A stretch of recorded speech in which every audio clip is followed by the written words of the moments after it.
ibrohim ibn Adhamning huzurlariga bir mushrik kelib, ey ibrohim dedi, seni soqoling afzalmi yoki u anavi itti dumi afzalmi dedi.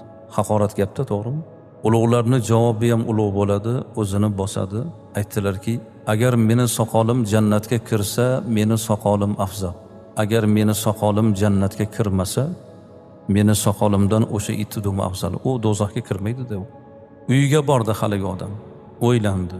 Men bunga beodoblik qilib uni g'azabini qo'zg'amoqchi bo'ldim, lekin u g'azablanmadi. Menga qattiq gapirmadi ham, meni haqorat qilmadi. Men unga nodonlik qildim, u menga nodonlik qilmadi. Muhammadning dini bu islom shunchalar axloq dini ekan deb tavba qilib Hazratning huzuriga kelib, kechirim so'rab iymonga kelib musulmon bo'ldi. Bir musulmonning musulmon bo'lishiga, iymon halqasiga kirishiga nima sabab bo'ldi? Go'zal axloq. Allohni suygan bandalari qila oladigan fazilat.